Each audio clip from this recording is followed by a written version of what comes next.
Afternoon and welcome to ATB Weekly on October the 25th. Last week started off pretty good at Mildura with two runners for two winners.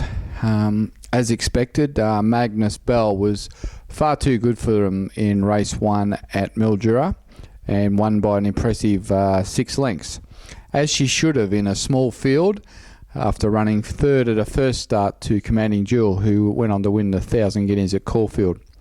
Very pleased for the owners of Magnus Bell to win so well, and 1,000 metres definitely her go, and she was really suited by the free front running display that she put on with Harry Coffey, young apprentice, having his first ride for us, and it was good to see Harry making it one ride for one win. So we look forward to using Harry on our horses going forward, and that valuable 2 kg claim will certainly help us with more winners in the coming weeks and months. So congratulations to all the owners of Magnus Bell.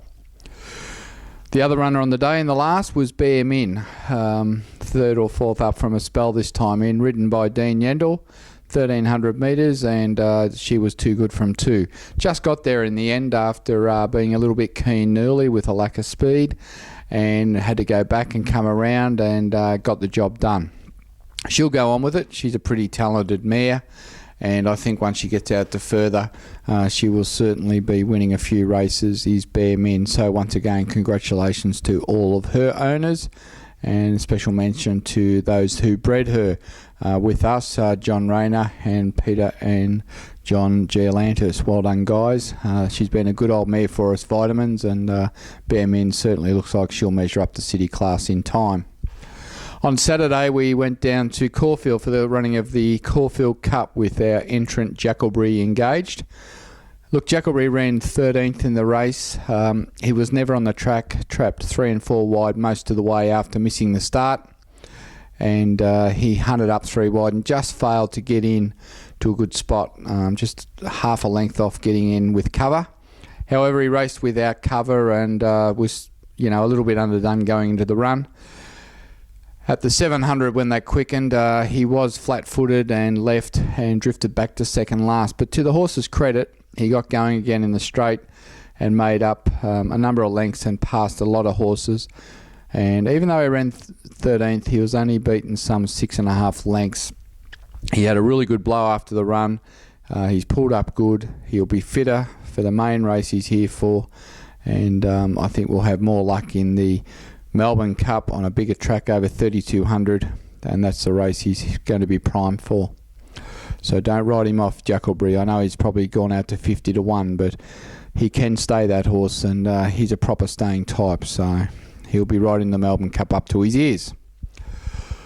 Later that day, we had Edge of Storm running at Bendigo. Unfortunately, Jack Hill got tipped off early, and we had a late replacement with Daniel Moore. Edge of Storm finished third in the run.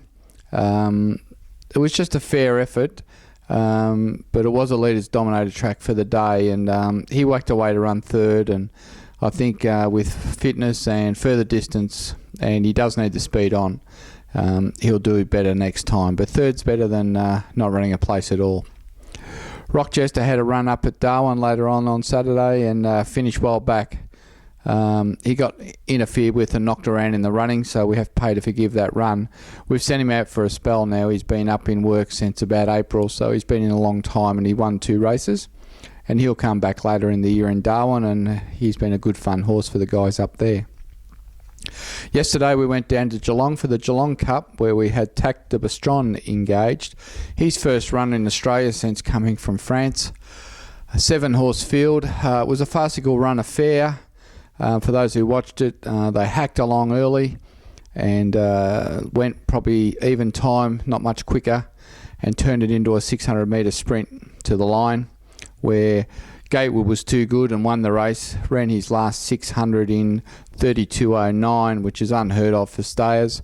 Gave nothing else a chance to run on in the race, and I think it's a race best forgotten. We finished 6th in the run. Horse pulled up good, didn't have much of a blow, pretty fit. Resting heart rate was back to 88 fairly quickly. Came through the run unscathed, gave us the opportunity to have a look at him. He's a 2-mile horse that needs jar out of the ground, and he didn't get either of those yesterday. And in the big race, Melbourne Cup, he's qualified for that run, and that's where he'll get his chance to show us what he can do. So probably went as expected. It was a shame the race didn't have speed, and it was a shame a few of the riders didn't take off around the back and make it a true staying test so that these horses could run on and hit the line. But at least he's qualified for the Melbourne Cup, and he'll be there, all being well, on the first Tuesday in November. Today we're at Ballarat. We had Charge West, Charge Forward first starter, having her first go with Dee Oliver on board. 1,000 metres was always going to be a little bit short for her, but she looked well and she raced well and she hit the line really well to run fifth. And Damien Oliver was very pleased with her efforts, and he said she won't be long away from the winning stall. So that was Charge West. And later on today we had Kaltara run in the last race at Ballarat, and look, she was disappointing. Probably didn't try very hard at all. So she's probably heading to the retirement paddock and the breeding barn. Coming up this week, we go Saturday to Moonee Valley to the Cup with Unusual Suspect, Brad Rawiller, 2,500 metres. As you know, Unusual Suspect hasn't done much this preparation, and he's probably on his last chance to show something. If he wants to go and have a crack at the Melbourne Cup, he really needs to be winning the Moonee Valley Cup. The bookies don't see it that way. They've got him at $51 rank outsider, and that's rightfully the price he should be. However, at 2,500 metres, that's his distance. Moonee Valley will have the sting out of the ground, so he gets some chance to have a crack of running on into the race. So, I hope he does something for the owners. Otherwise, the Melbourne Cup's gone, and we'll be looking at something easier for him, and maybe even retirement's not too far away. On Sunday, we're down to Hamilton with two runners. Ready Diva, trained by Maddie Williams, Dean Yendall on board, 1,400 metres, barrier 11. That should really suit her. She's a get-back run-on type. She's still learning her trade. She's by reduced choice out of a Zabeel mare.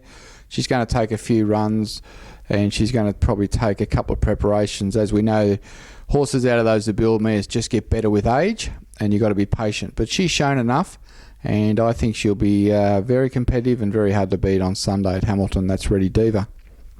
First up, we've got Wellington Flyer in the 1,100. He's drawn barrier 8. He had 60 kilos, so we put Harry Coffey on to claim 2. Gets him back to 58.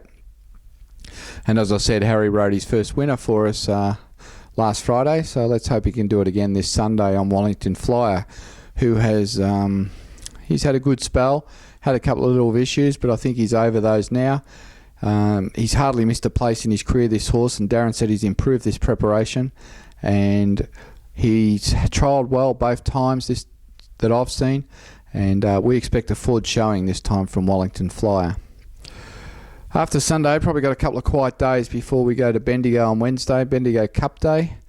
And at this stage, we're planning to see Evans run, Queen Era run, and Forever Here run. So we'll have to wait to Wednesday to see those horses at Bendigo. Probably our best chance over the weekend, I think, would be Ready Diva. I think she's ready to win.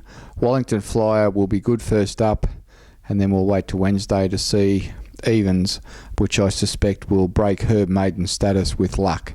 And she's had none of that in her career so far. She's been placed in town a couple of times and really should have won a race by now. So I've forecast a good week coming up, and I think we'll go well with those horses.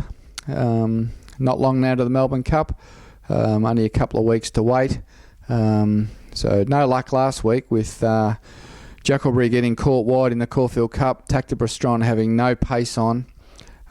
So one would say, let's hope we've used up all our bad luck, and going forward we get some good luck for the Melbourne Cup, and let's hope one of these two horses can figure in the finish. It's a race that you don't really expect to win, but it's going to be a great thrill just to have two runners in that race for us, plus all the people involved. And I think, if they can figure in the finish, it'll be fantastic and very exciting. And as you know, we're having a big party at Crown Casino after Melbourne Cup. We've got a room booked down there for the Tuesday night, and win, lose or draw, we're going to be watching replays of that race and analysing it and having a few beers and unwinding with the trainers and the jockeys, and it promises to be a really good night. Anyway, until next week, may all your horses perform well, and we'll talk to you soon. Cheers.